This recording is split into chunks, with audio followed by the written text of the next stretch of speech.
Bismillahirrahmanirrahim. Assalamualaikum warahmatullahi wabarakatuh.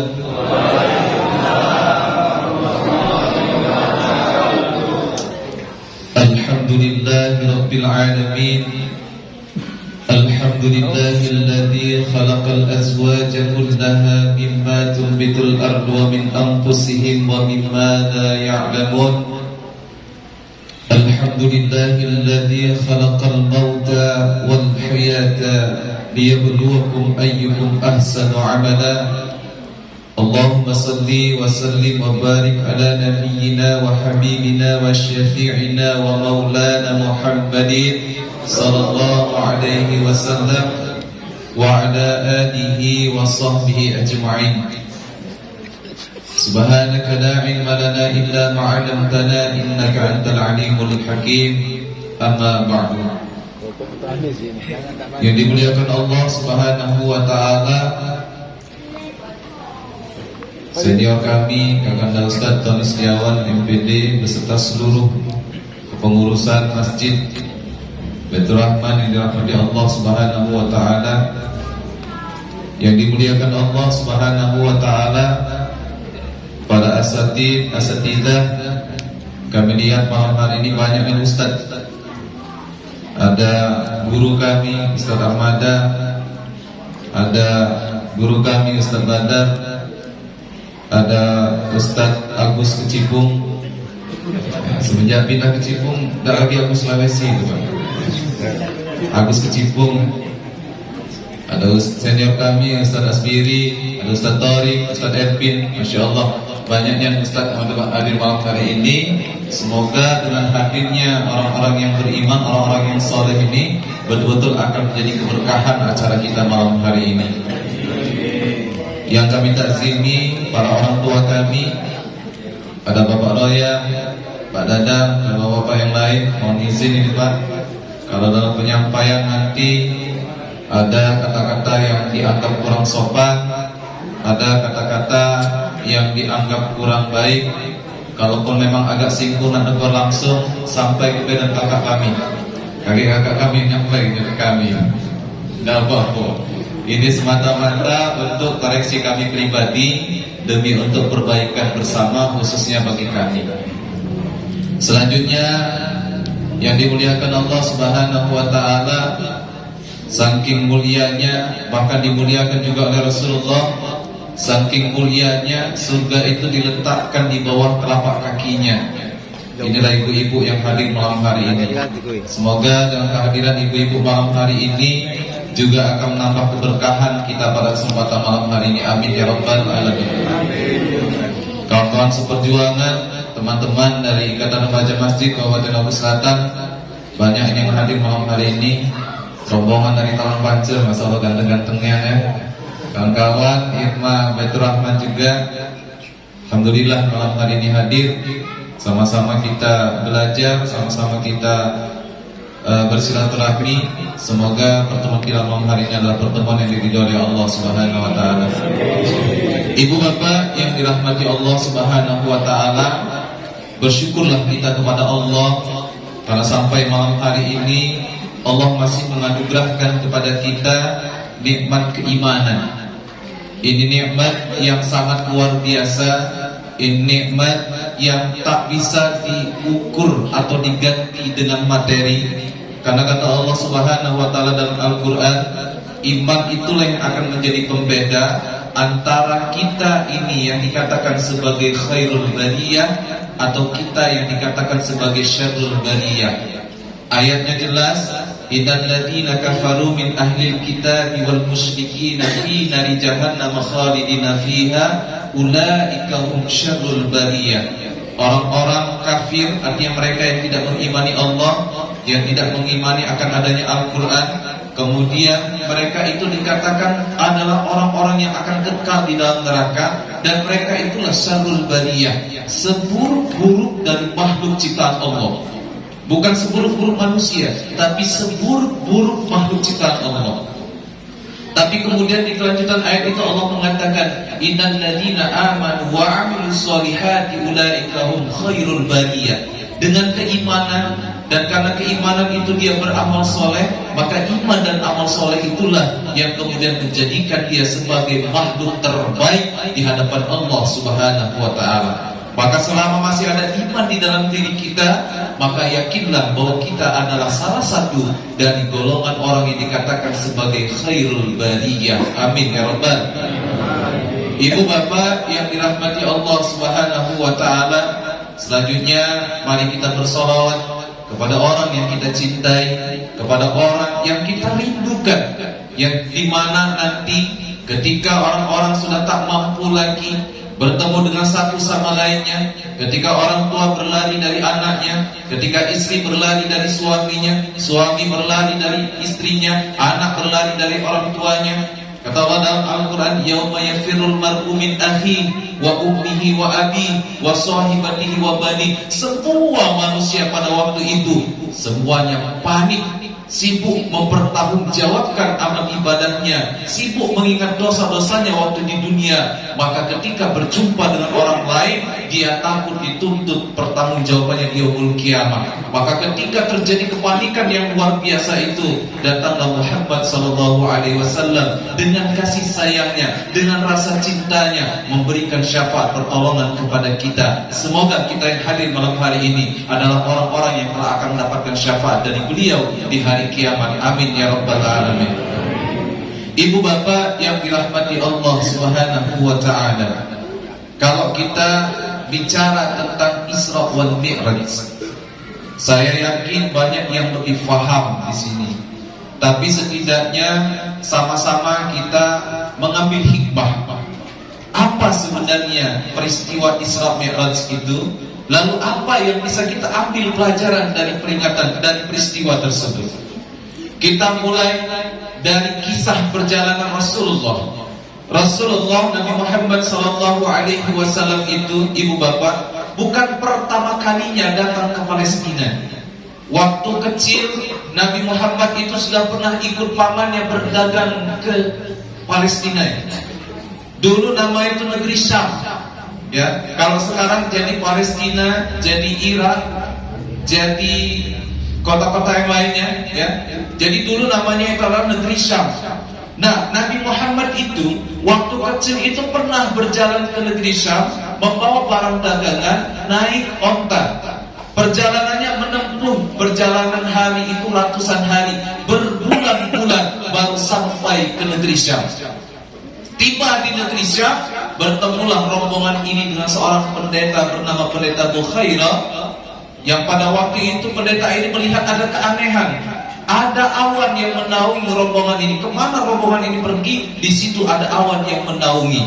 Kemudian dia undang seluruh kafilah dagangnya Abdul Muthalib ini masuk ke rumahnya. Pas ketika semua sudah masuk ke rumahnya, tapi awan tadi tidak menaungi rumahnya.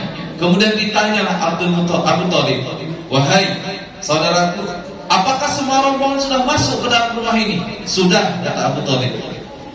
Nian, tidak ada yang tertinggal. Ada sih anak kecil, itu keponakanku. Ya, kata Pendeta Bukhairah ini, katanya ajak anak itu masuk ke dalam. Karena ketika dilihat, ternyata pada waktu itu Rasulullah sedang duduk di bawah pohon dan awan itu masih menaungi Rasulullah. Pendeta ini tahu bahwa itu adalah calon nabi terakhir. Dibisikkan kepada Abu Thalib, bawa pulang keponakanmu ini cepat-cepat, karena takut diketahui oleh Bani Israel dan mendapatkan ancaman, mendapatkan bisa jadi kena bunuh seperti itu. Jadi dari kecil sebenarnya Rasulullah itu pernah berjalan, berdagang ke negeri Syam. Belum lagi ketika dia membawa dagangan Siti Khadijah, berangkat lagi berdagang ke negeri Syam. Berhari-hari, ratusan hari, bahkan berbulan-bulan baru sampai ke negeri Syam. Tapi di peristiwa Isra wal Mi'raj, Nabi Muhammad SAW menempuh perjalanan dari Masjidil Haram ke Masjidil Aqsa itu kurang dari 1 malam saja. Maka peristiwa Isra Mi'raj itu pada hakikatnya adalah ujian keimanan kita sebagai seorang muslim. Percaya atau tidak kita dalam peristiwa itu. Kalau kita masih tidak percaya, maka keimanan kita dipertanyakan. Kenapa? Karena peristiwa itu termaktum jelas di dalam Al-Quran. Surat yang dibacakan oleh guru kita Haji Ahmad Dahlan, jelas sekali ayat itu. Dan kata Allah dalam Al-Quran, apa kata Allah dalam Al-Quran? Dzalikal kitabu la raiba fihi hudal lil muttaqin. Ini adalah kitab yang tidak ada keraguan di dalamnya, petunjuk bagi orang-orang yang bertakwa. Maka kalau kata Allah tidak ada keraguan di dalamnya, maka tak pantaslah kita meragukan apa yang sudah Allah jelaskan di dalam Al-Quran. Kalau misalnya kita masih meragukan isi kandungan Al-Quran itu, Allah tantang masih di surat yang sama. Fatu bisuratin min mislih wad'u syuhada'akum min dunillahi in kuntum shadiqin. Kalau bapak-bapak, ibu-ibu ada yang ragu tentang keaslian Al-Quran, buat saja satu surat saja semacam Al-Quran. Kalau tidak mampu sendirian, ajak seluruh teman-teman untuk membuat satu surat saja semacam Al-Quran. Niscaya kita tidak akan pernah mampu membuatnya, karena itu betul-betul adalah firman dari Allah Subhanahu wa Ta'ala. Lalu apa yang bisa kita ambil perjalanannya? Dimulai dari ayat yang berbunyi Subhanalladzi asra bi'abdihi lailan minal masjidil haram ilal masjidil aqsa. Pertama, Subhanalladzi. Setiap ayat di dalam Al-Quran itu yang diawali dari kata-kata Subhanalladzi, maka pekerjaan setelahnya itu adalah pekerjaan yang tak mungkin dilakukan oleh manusia. Contoh, Subhanalladzi khalaqal azwaja kullaha mimma tubitul ardu wa min anfusihim wa mimma la ya'lamun. Maha suci Allah yang telah menciptakan semuanya ini berpasang-pasangan. Nah, itu tak bakalan bisa digawikan oleh manusia. Ya, manusia boleh bisa buat apa? Mobil kijang lanang, ya, coba buat mobil kijang perempuan, mau berpuluh-puluh tahun diletakkan dalam satu gudang, mobil kijang laki-laki dan mobil kijang perempuan tidak akan meranakkan mobil-mobil kijang yang lain, ya. Tapi Allah Subhanahu wa Ta'ala menciptakan kijang laki-laki dan kijang perempuan, bertemu dia di hutan, beranak pinak, tidak akan pernah habis sampai hari kiamat. Maka setiap kata-kata yang diawali dari Subhanalladzi itu menunjukkan bahwa pekerjaan selanjutnya adalah mustahil dikerjakan oleh manusia. Maka Subhanalladzi asra bi'abdihi itu mustahil dikerjakan oleh manusia, kecuali itu adalah kehendak Allah Subhanahu wa Ta'ala. Pelajaran yang pertama. Pelajaran yang kedua, kenapa ayat itu minal masjidil haram ilal masjidil aqsa? Kenapa nak dari masjid ke masjid? Tidak dikatakan misalnya dari Mekah ke Madinah, atau dari Mekah ke Yatsrib, atau dari Mekah ke Palestina misalnya, tapi dikatakan minal masjidil haram ilal masjidil aqsa. Apa Pak Ibrahim, Pak? Yang pertama, ada yang kecil itu. Ada tak yang bisa bantu Ustaz bacakan doa akan tidur dengan doa bangun tidur? Ayo nak, siapa yang berani? Dia yang kecil. Ayo. Di luar ada yang. Oh. Sini nak, siapa yang bisa bacakan doa akan tidur dengan doa bangun tidur? Ayo. Siapa yang bisa sini? Sini. Bacakan doa akan tidur dengan doa bangun tidur. Ini kita belajar Isra Mi'raj dari doa akan tidur dan doa bangun tidur. Ayo. Kalau kata yang bisa, Ustaz suruh Kak Rudi maksudnya. Ada tak yang berani? Hah? Ada yang berani? Ada tak? Doa akan tidur, doa bangun tidur. Ayo. Coba bu, nak tidur itu biasanya aku pegang kita. Bu, halo. Biasanya bapak-bapak, berapa kali kami datang ke daerah-daerah, itu kalau ditanya bu, kalau sebelum tidur biasanya aku pegang ngecek Shopee, cek Shopee, nah di scrollnya panjang, yang sampai tertidur aplikasi Shopee itu masih aktif. Allah. Sekarang diganti ya biasanya ya. Sebelum tidur, satu, perbanyak mengucapkan istighfar. Kedua, banyak-banyak baca sholat. Semoga dengan sholat dibaca, ketika tidur mimpi berjumpa dengan Rasulullah. Bagaimana doa akan tidur? Dalam riwayat lain, dalam satu riwayat dikatakan doanya itu Bismikallahumma ahya wa bismika amut. Di riwayat lain dikatakan Bismikallahumma amutu wa ahya. Terserah nak pakai yang mana. Tapi riwayat yang lebih sahih, riwayat yang lebih kuat itu Bismikallahumma amutu wa ahya. Ya. Doa itu Pak, kalau kita cermati, dengan namamu ya Allah kami hidup, dan dengan namamu ya Allah kami mati. Kita seolah-olah berkeyakinan betul bahwa ketika tidur itu kita sedang mati. Lalu doa bangun tidurnya, Alhamdulillahilladzi ahyana ba'dama amatana wa ilaihil nusur. Maknanya, segala puji bagi Allah yang telah menghidupkan kami setelah mematikan kami, dan kepadanya lah kami akan dikembalikan. Apa kaitannya dengan Isra Mi'raj?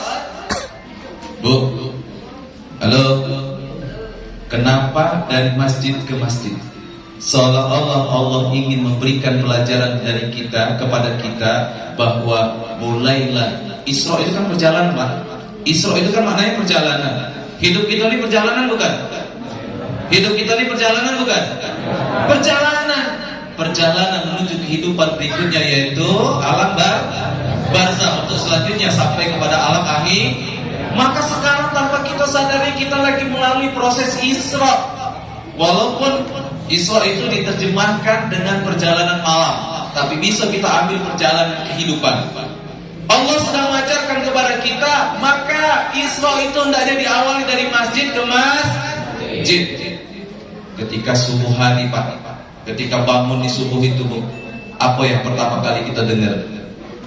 Apa yang pertama kali kita dengar? Kokok ayam biasanya, ya, atau Pak Badan ngaji biasa, atau siapa yang di sini ngaji. Tapi setelah itu, sebelum kita mengawali pagi hari, biasanya ada kumandang. As-salatu khairum minan naum. Suara Ustaz Sukri, ya. Gak tertanding suaranya, Masya Allah. Pertama kali kita mengawali kehidupan di pagi hari, Allah panggil kita untuk datang ke masjid. Awali kehidupan dengan masjid. Itulah kenapa ada sholat subuh. Malam harinya sebelum kita tidur ada lagi kumandang azan. Hayya 'alas shalah. Salat Isya. Dari peringatan Isra Mi'raj itu seolah-olah Allah ingin memberikan ibrah, pengajaran kepada kita. Mulailah kehidupan dari masjid, salat subuh, tutuplah kehidupan di masjid, salat Isya. Maka Isra Mi'raj itu dimulai dari masjid, berakhir ke masjid. Kehidupan kita sebagai seorang mukmin hendaknya jangan jauh-jauh dari masjid. Mulai kehidupan dengan sholat subuh di masjid, tutup kehidupan dengan sholat isya di masjid. Satu, itu hikmah Isra Mi'raj yang pertama. Yang kedua, apa hikmah Isra Mi'raj yang bisa kita ambil? Sholat itu Pak adalah ibadah yang akan menjadi kebanggaan kita di yaumul kiamah. Kata Imam Ghazali, ini Pak ya, kata Imam Ghazali, andai kata kamu mau berbangga-bangga diri dengan pasanganmu, dengan banyaknya pasanganmu, maka ayam itu Pak, sehari dia bisa 10 sampai 20 kali dia melakukan hubungan dengan pasangannya. Andai kata kamu berbangga-bangga diri dengan pengikutmu, dengan followersmu, maka ratu lebah itu lebih banyak followersnya, lebih banyak pengikutnya, bahkan lebih loyal dengan ratu lebahnya. Kalau kita berbangga-bangga diri dengan apa yang kita makan, maka kerbau itu lebih banyak yang dia makan daripada apa yang kita makan. Maka siapalah diri kita ini tanpa adanya sholat, tak ada kebanggaan di hadapan Allah Subhanahu wa ta'ala. Maka sholat itu menjadi kebanggaan kita kelak di hadapan Allah Subhanahu wa ta'ala. Lalu apa yang ketiga? Yang kedua, salat itu adalah identitas kita sebagai manusia. Ini banyak orang tak paham nih, banyak orang yang belum tahu apa sih sebenarnya salat. Salat itu adalah identitas kita sebagai manusia. Kok bisa? Nih, perhatikan ayatnya. Ayatnya pasti hafal. Ya, karena sering sekali disampaikan, apalagi di bulan-bulan Ramadan. Apa kata Allah? A'udzu billahi minasyaitonir rajim. Wa ma khalaqtul jinna wal insa illa liya'budun. Allah tidak menciptakan jin dan manusia kecuali penciptaannya itu untuk beribadah kepada Allah, untuk menyembah kepada Allah. Maka salat itu adalah identitas kita sebagai manusia. Karena selain manusia dan jin tidak Allah wajibkan untuk salat. Bu, kambing salat dah? Mati ragu jawabnya, Bu. Kambing salat dah? Sapi salat dah? Ayam salat dah? Kucing salat dah? Ibu-ibu tuh jawabnya salat tak kira-kira? Tidak. Kenapa, Bu? Kenapa dia tak salat? Kenapa tak salat? Karena bukan manusia. Maka ketika ditanya kenapa kau perlu salat, Bro? Karena aku manusia. Titik. Jadi balik kaget, Pak. Nyampe rumah, ya taruh peci. Kalau ada kaca dulu. Ini manusia nih ya, bukan ya. Jaknya yolah. Kalau yolah berarti ada kewajiban untuk sholat. Sholat itu identitas kita sebagai manusia. Ya. Ibu bapak yang dirahmati Allah Subhanahu wa taala. Lalu apa hikmah berikutnya melalui peringatan Isra Mi'raj ini? Masya Allah, banyak sekali. Sebelum Nabi Muhammad SAW itu di-mi'rajkan, Isra Mi'raj itu dua peristiwa yang berbeda, Pak. Tapi terjadi dalam suatu masa, terjadi dalam suatu waktu bahkan. Ya. Sebelum Nabi Muhammad itu di-mi'rajkan Sidratul Muntaha sana, Allah perintahkan malaikat untuk membuka dadanya, dibersihkan hatinya dari segala macam sifat-sifat buruk, dibersihkan hatinya dari segala macam sifat-sifat yang akan menyebabkan kedengkian, kesombongan, takabur dan lain sebagainya. Dibuka, dibersihkan. Maknanya apa, Pak? Sebelum kita menghadap Allah Subhanahu wa taala, maka bersihkan dulu dengan wudu. Pengajarannya luar biasa. Sebelum kita menghadap Allah Subhanahu wa taala dengan sholat, maka kita diajarkan untuk membersihkan diri kita dengan wudu. Selain wudu dengan mandi. Maka dalam Al-Quran itu surah Al-Baqarah kata Allah, Innallaha la yuhibbut tawwabina wa yuhibbul mutatahhirin. Allah itu cinta sekali kepada orang-orang yang yuhibbut tawwabina, mensucikan dirinya dengan bertaubat kepada Allah. Dan segampang-gampang taubat itu adalah beristighfar. Suatu ketika Al-Qurtubi menceritakan tentang perjalanan seorang imam besar, ya. Ketika itu datanglah imam besar ini ke suatu tempat, masih di negeri Syam. Sampai di sana, dia ditanya oleh masyarakat di sana, "Ya Syekh, tempat kami ini lagi kekeringan. Tumbuhan-tumbuhan tidak tumbuh, tanaman-tanaman tidak tumbuh. Apa amalan yang bisa kami lakukan ya Syekh biar Allah menurunkan hujan?" Apa kata Syekh ini? Kamu nanya.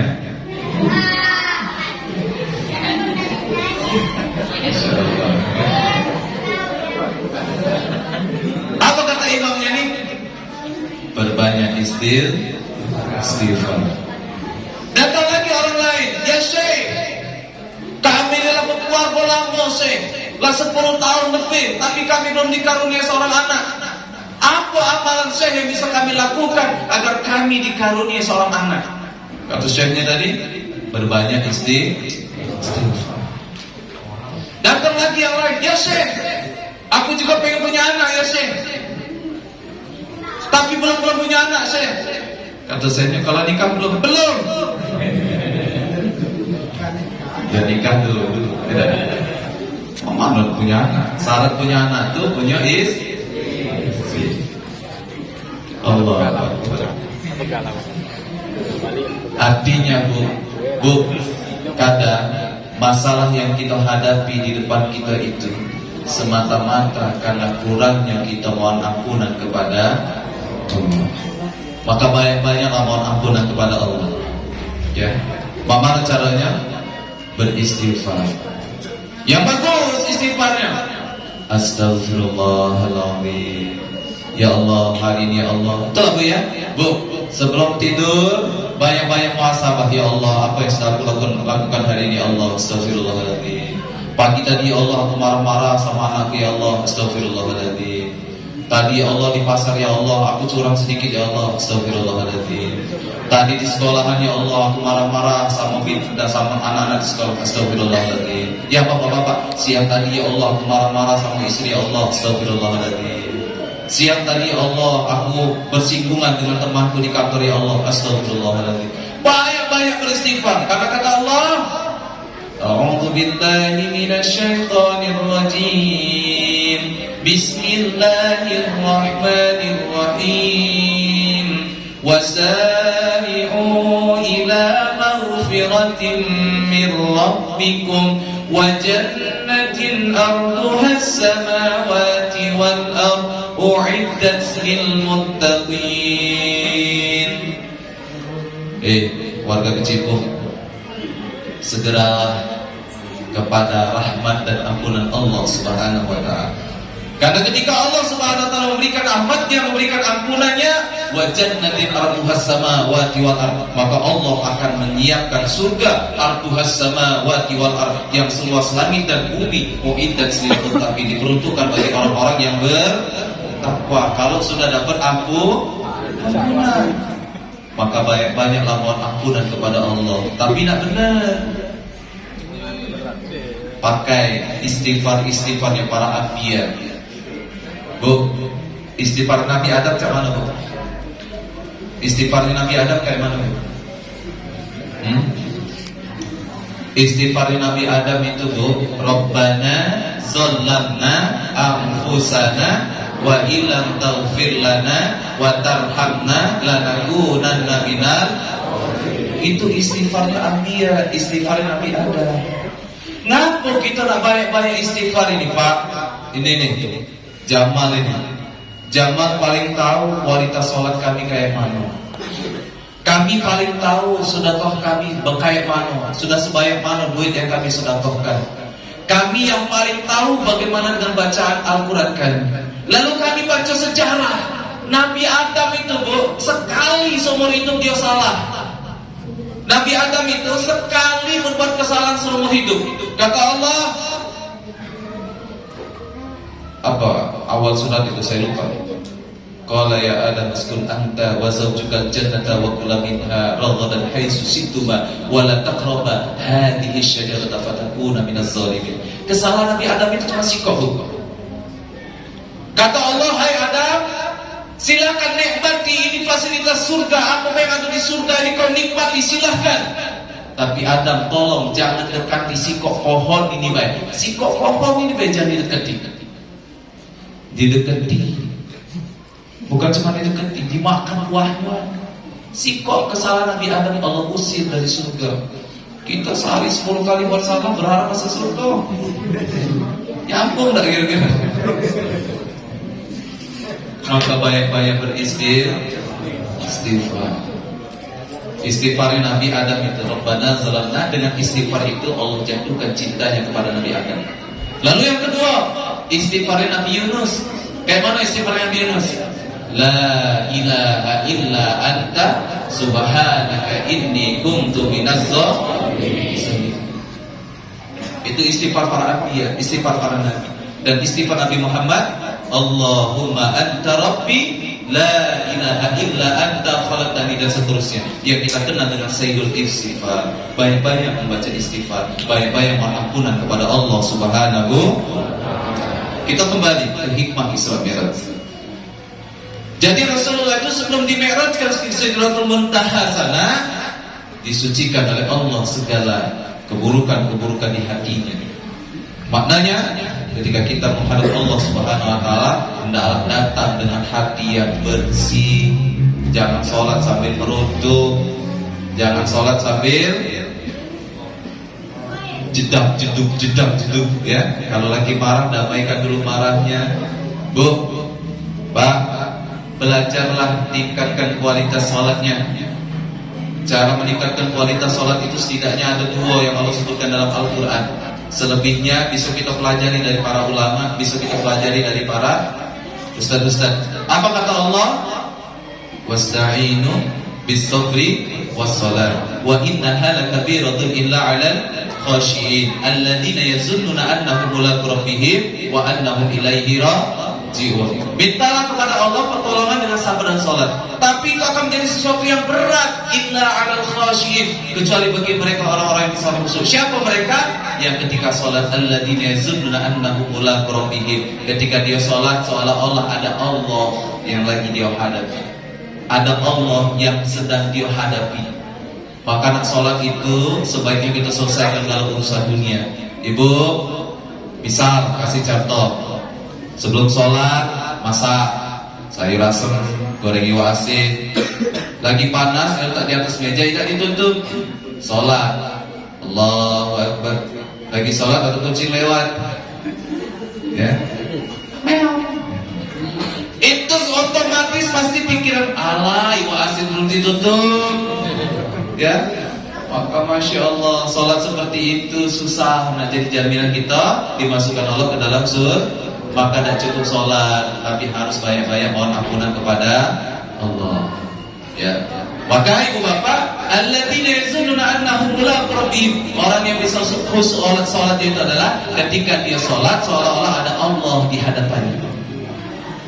Kemudian yang kedua, alladziina yazunnuna annahum mulaqu rabbihim wa annahum ilaihi raji'un. Dia sholat itu seolah-olah ini adalah sholat terakhir dia. Seolah-olah sholat terakhir. Ketika takbir, Allahu Akbar, ya Allah, inilah sholat terakhir aku, ya Allah. Maka dia akan memberikan sholat terbaiknya kepada Allah. Yang biasanya baca Qul Huwallahu Ahad, baca Yasin. Yasin baik. Yasin sudah jadilah. Yang biasanya langganan Inna A'thaina, panjang dikit baca apa misalnya? Wadduha misalnya. Karena dia beranggapan bahwa ini adalah salat terakhir, maka ibu, salat itu ada yang namanya tumakninah. Apa bu? Tumakninah. Apa itu tumakninah? Menyempurnakan. Bukan cuma sekedar gerakan, tapi juga bacaan. Mohon maaf, kalau lagi jahar biasanya bacaannya bagus. Bismillahirrahmanirrahim. Alhamdulillahi rabbil alamin. Ar-Rahmanirrahim. Tapi lasir dan lagi tumakninah dipakai. Maka anggaplah itu sholat terakhir, lalu berlakulah, berikanlah sholat terbaik. Kita sholat jamaah 5 menit, sholat derean 3 menit. Harusnya jamaah 5 menit, derean jadi 10 menit. Ya, dah hafal Ustaz, ayat yang panjang tuh baca bu. Taruh Al-Quran di depan pakai tiang, nah, baca. Ya, sejus. Apa? Boleh? Ya, boleh.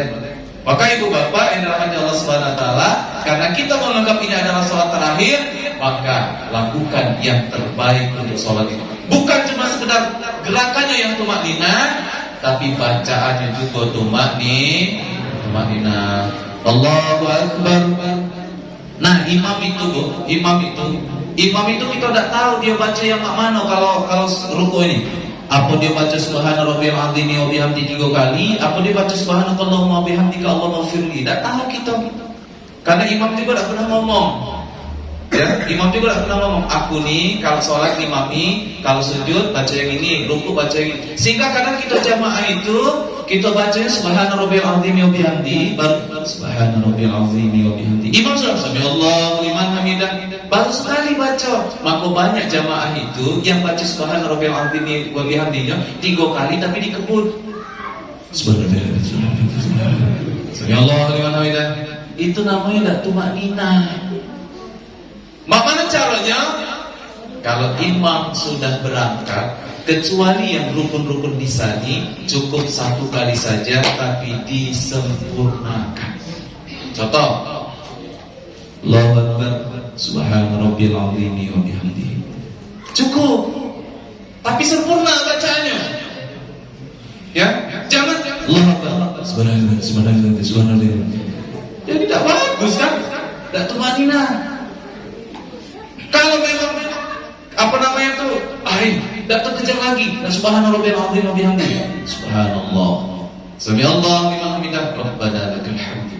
Cukup. Tidak lagi kejadian. Rabbana lakal hamd samawati wal ardi wa bil masjid min syai'in ba'du. Tidak ada tumanina. Atau Rabbana lakal hamd hamdan katsiran thayyiban mubarakan fi. Tidak sempurna. Maka cukup baik Rabbana lakal hamd. Cukup. Karena itu bukan rukun lisan. Apa rukun lisani? Rukun lisani itu adalah bacaan yang tidak boleh harus dibaca. Kalau ditinggalkan maka sholatnya tidak sah. Apa itu? Yang pertama takbiratul ihram. Allahu Akbar. Itu tidak boleh sholat tidak dilafazkan. Atau wangi takbiratul ihram itu tidak dilafazkan, tidak sah sholatnya. Tidak dilafazkan takbiratul ihram itu dalam hati, tidak sah. Ya, maka harus dilafazkan. Allah. Satu. Yang kedua apa? Al-Fatihah. Yang ketiga At-Tahiyyatu. Salawat Nabi. Lalu yang kelima salam ke kanan.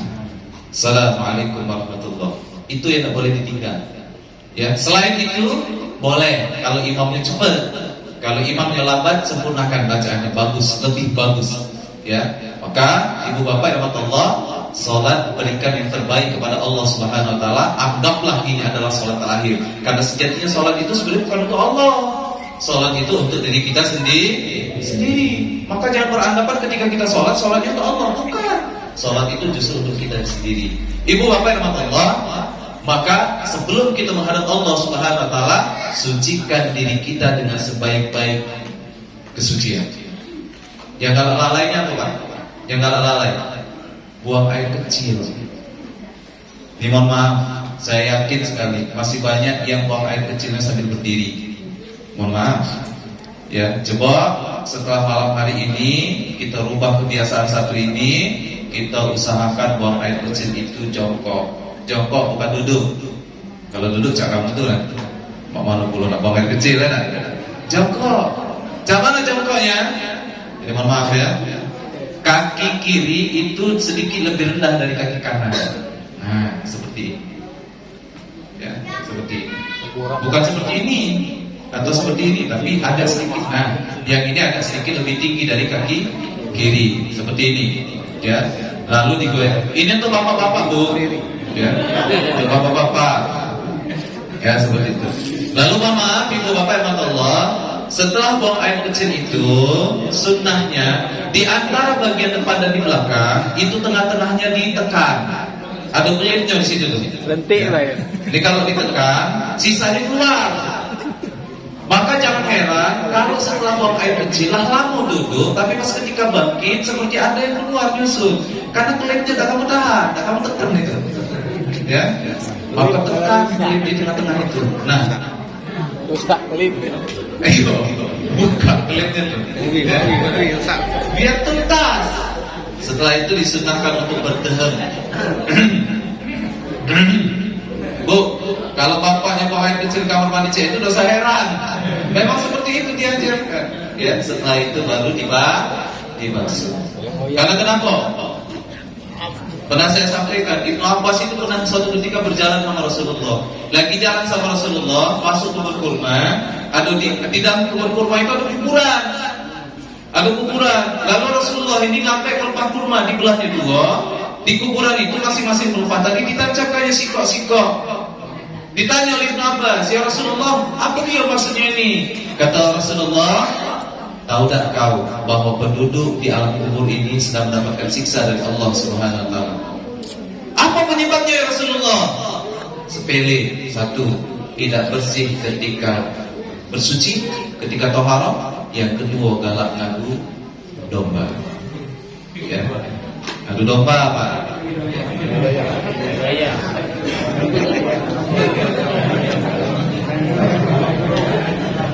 Ngadu ayam lagi malah. Jadi ngadu domba. Tidak. Oh, jadi ternyata tidak bersih ketika bersuci bisa menyebabkan siksa kubur. Maka bapak hati-hati ya, hati-hati. Bersuci ketika buang air kecil itu betul-betul dipastikan setelah buang air kecil itu tidak ada lagi sisanya yang keluar. Hikmahnya itu Pak, ya, ketika hendak menghadap Allah Subhanahu wa taala, maka sucikan diri kita dan sebaik-baik kesucian, termasuk apa yang ada di dalam hati kita. Buang sifat iri dengki. Sifat iri dengki itu ruginya untuk diri kita sendiri Pak, bukan orang lain. Ya, ruginya untuk diri kita sendiri. Orang yang tidak pernah menemukan kebahagiaan dalam hidupnya, salah satu penyebabnya karena ada iri dalam hatinya. Kata jenggot tetangga beli mobil sakit, ya dah. Jenggot tetangga beli TV baru stroke. Jenggot tetangga punya rumah baru mati. Karena kenapa? Iri dengki. Ya, maka jangan sampai ada iri dengki dalam diri kita ini. Menghadap Allah dengan penuh kesucian hati dan penuh kesucian tubuh kita. Yang terakhir Pak, yang terakhir hikmah Isra Mi'raj yang bisa kami sampaikan malam hari ini. Kenapa Allah itu memi'rajkan Nabi Muhammad dan setelah Isra memi'rajkan ke Sidratul Muntaha sana untuk menerima perintah mulia yaitu perintah salat. Tadi sudah kita jelaskan di awal. Rasulullah SAW itu sebelum peristiwa Isra Mi'raj itu tiba, datang, diuji oleh Allah Subhanahu wa taala, banyak dan ujiannya. Nabi Muhammad itu Pak, penyokong-penyokongnya, dengkeng-dengkengnya, semuanya dipanggil oleh Allah. Dalam hal ekonomi, Siti Khadijah berkorban luar biasa, hartanya dikorbankan semuanya untuk perjuangan agama Islam, dipanggil oleh Allah Subhanahu wa taala. Pamannya Abu Thalib yang mati-matian membela Rasulullah di depan ketika ada musuh dan menyerahkan Nabi Muhammad, dipanggil oleh Allah Subhanahu wa taala. Sedihnya Nabi Muhammad pada waktu itu. Ada sahabat ngomong, "Ya Rasulullah, kalau pengen menenangkan pikiran, yuk kita jalan-jalan ke Thaif. Thaif itu tempatnya sejuk. Biasanya orang di tempat sejuk itu tidak gampang marahan. Ya, maka kalau lalu di tempat yang sejuk ini tidak lagi nak marahan, Pak. Ya, tidak lagi nak marahan." Beloklah Rasulullah, baik kita ke Thaif. Nyampe di Thaif, Allahu Akbar, malah Rasulullah disambut dengan lemparan batu, lemparan kotoran. Nambah sedih Rasulullah SAW. Ini hikmah mendalam, ini hikmahnya luar biasa. Dari kesedihan itu, dari ujian yang Allah berikan itu, lalu Allah muliakan Rasulullah SAW.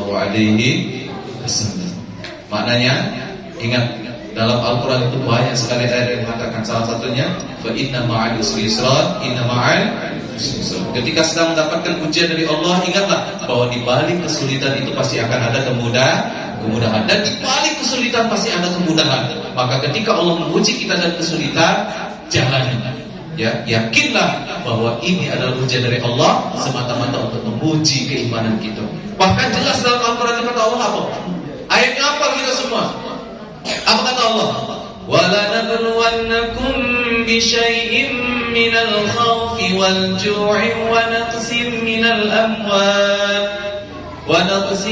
amwali wal anfusi wath thamarat wa basyiris sabirin alladhina idza asabatuhum musibah qalu inna lillahi wa inna ilaihi raji'un. Allah sudah sampaikan, masyarakat kecil, siapa kami yang merasa beriman, pasti ujian itu akan datang kepada kalian. Apa? Allah akan menguji kita dengan ketakutan. Allah akan menguji kita dengan kekurangan harta. Allah akan menguji kita dengan kekurangan buah-buahan. Nanam jagung, ada hasil panennya, harganya jelek.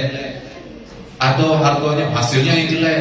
Ujian dari Allah. Bahkan Allah akan menguji menguji kita dengan kekurangan jiwa, nyawa dari orang-orang yang kita cintai, meninggalnya orang-orang yang kita cintai. Ujian dari Allah.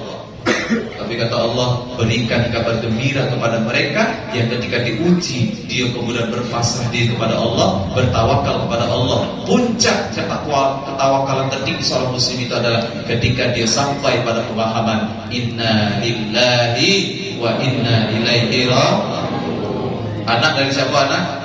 Anak dari siapa? Anak dari Allah. Akan kembali kepada istri dari siapa? Dari Allah. Akan kembali kepada harta dari siapa? Akan kembali kepada nyawa dari siapa? Akan kembali kepada Allah Subhanahu wa taala. Sungguh kita tidak punya apa-apa. Segala sesuatunya yang ada pada diri kita ini sejatinya adalah titipan Allah Subhanahu wa taala yang suatu hari nanti akan kembali kepada Allah Subhanahu wa taala. Maka kalau kita berhasil melewati ujian itu, Allah akan berikan hadiah terbaik kepada kita. Ya, Allah akan berikan hadiah terbaik.